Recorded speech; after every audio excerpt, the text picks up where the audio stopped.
أعوذ بالله من الشيطان اللعين الرجيم. بسم الله الرحمن الرحيم. الحمد لله رب العالمين. الصلاة والسلام على أشرف الأنبياء والمرسلين وعلى آله الطيبين الطاهرين المعصومين الذين أذهب الله عنهم الرجس وطهرهم تطهيرا.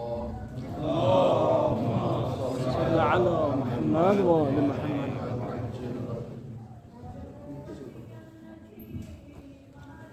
قال رسول الله صلى الله عليه وآله وسلم: من مات ولم يعرف إمام زمانه مات ميتة جاهلية. درود پڑھیں محمد وعلى اللهم صل على محمد وآل محمد. سب سے پہلے آپ تمام مومنین کی خدمت میں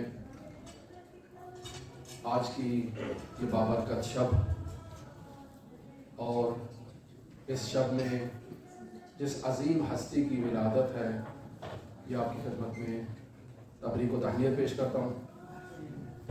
دعا گو ہیں خالق متعال کی بارگاہ میں کہ ہمیں آج کی شب سے بھرپور فیضیاب ہونے کی سعادت نصیب فرمائے. دعا گو ہیں خالق متعال کی بارگاہ میں منجی عالم بشریت حضرت صاحب العصر والزمان کے ظہور میں تعجیل فرمائے. ہمیں حضرت کے اصحاب و آبان و انصار کی فہرست میں شمار فرمائے. جتنے مومنین اس مسجد کی خدمت میں مصروف ہیں جملہ قبلہ محترم، خداوند متعال ان کی اس خدمات کو اپنی بارگاہ میں قبول مقبول فرمائے. 10 دن کا درس کا یہ شیڈول ہمیں جو دیا گیا اور موضوع شعبان در حقیقت تطہیر رمضان اس عنوان سے گفتگو کے لیے کہا گیا. آج کچھ ابتدائی گفتگو آغاز میں کرتے ہیں اور عمدتاً موضوع چونکہ حضرت صاحب العصر والزمان سے متعلق ہے لہذا اس عنوان پر کچھ گفتگو کی جائے گی. مقدمتاً آپ حضرات جانتے ہیں کہ یہ مہینہ ماہ شعبان نہایت ہی بابرکت مہینہ ہے اور اس سے پہلے رجب المرجب کا مہینہ نہایت بابرکت نہایت عظیم مہینہ تھا اور اس کے بعد بھی جو مہینہ آ رہا ہے جس کا ہم استقبال کرنا چاہتے ہیں وہ ماہ مبارک رمضان کا مہینہ ہے. تو در حقیقت یہ مہینے رجب کے اور شعبان کے در حقیقت انسان کو آمادہ کرنا چاہتے ہیں تاکہ وہ اللہ کے دسترخوان پر بیٹھنے کے لائق بن سکے. انسان کی تطہیر کی جائے، اسے پاکیزہ کیا جائے. ماہ رجب المرجب حضرت سید الاوصیاء امیر المؤمنین علی ابن ابی طالب سے منسوب ہے اور ماہ شعبان خاتم الانبیاء محمد مصطفیٰ سے منسوب ہے.